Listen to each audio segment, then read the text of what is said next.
रहमान अस्सलाम वालेकुम। तमाम किसान भाई दोस्त कैसे हैं। मैं आपका दोस्त डॉक्टर शुएब और आज हम बात करेंगे जानवरों में पैदा होने वाली बीमारी डायरिया के बारे में। इसका दूसरा नाम मोक भी है और इसे हम आमतौर पर वबा भी कहते हैं।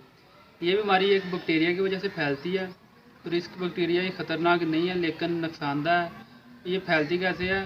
सिंपल 3 चीज़ों से। चरागाह का नाकस होना, या फिर नाकस खुराक हम यूज़ करते हैं जानवरों में, या जो पानी 2-4 दिन पड़ा रहता है नाकस हो जाता है वो हम पिला देते हैं, उससे जानवर को डायरिया लग जाता है। और अगर इस जगह हम मुनासिब वक्त में इलाज नहीं करते बीमारी का तो नुकसान होता है जानवर को, इसमें जानवर की मौत लाक हो सकती है।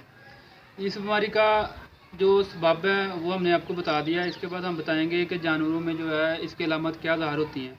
सबसे पहली अलामत ये है कि अक्सर जानवरों में बुखार हो जाता है, लेकिन 60 से 70% जो है वो जानवर जो है बुखार ज़ाहिर नहीं करते और जानवर नॉर्मल अपनी रूटीन में खाते पीते हैं, लेकिन वो मोक लगने की वजह से कमज़ोर होते रहते हैं। इसमें जानवर जो है पहले तो कब्ज़ होती है जानवर को, और कब्ज़ होने के बाद 24 घंटे के बाद जानवर को जो है इसहाल लग जाते हैं, बार बार गोबर करना शुरू कर देता है।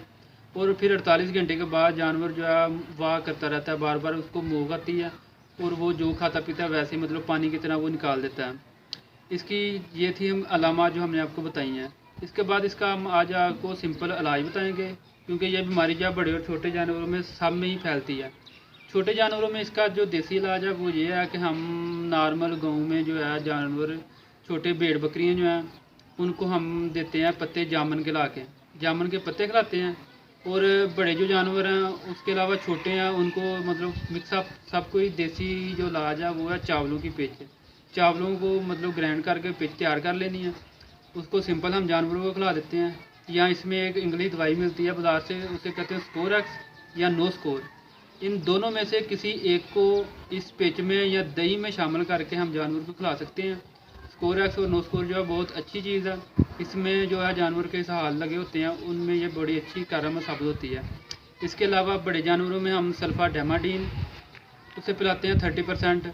छोटे जानवरों में यूज़ हो जाती है, लेकिन छोटे जानवर जो भेड़ बकरी है और जो 1 या 2 महीने के कट्टे या बच्चे हैं उनमें ये जो है डेरोबियान का एक साशे मिलता है, उसको हम पानी में मिक्स करके एक साशे के 2 हिस्से करने हैं, सुबह शाम पिलाना है, आधा सुबह पिलाना है आधा शाम को पिलाना है।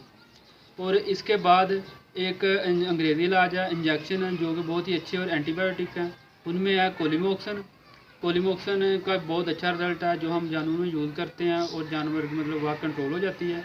इसके अलावा हम जो है इसके अलावा और भी इलाज हो सकते हैं, जैसे कि है क्यूलिन का पाउडर है। क्यूलिन जो है बहुत ही अच्छा पाउडर है। अगर जानवर की वबा नहीं हट रही तो हम क्यूलिन का पाउडर इस्तेमाल करते हैं, जिससे जानवर तंदुरुस्त तवाना हो जाता है। और अगर इस बीमारी में जानवर की मौत लाक हो जाए तो जानवर को हमें फेंकना नहीं चाहिए बल्कि उसे दफना देना चाहिए, क्योंकि ये वो जैसे बताया आपको कि चरागाह का नाकस होना, नाकस इसी वजह से होती है कि मिट्टी गिरदोबार उड़ के अगर आ जाए तो जानवर के साथ उसका जो है बीमारी का अमल शुरू हो जाता है। इसलिए हमें जानवर को दफना देना चाहिए। और इसके अलावा 6 माह से जो जानवर है ज़्यादा उम्र का, उसको हम वैक्सीन करवाएं। इसका यही और अच्छा इलाज है।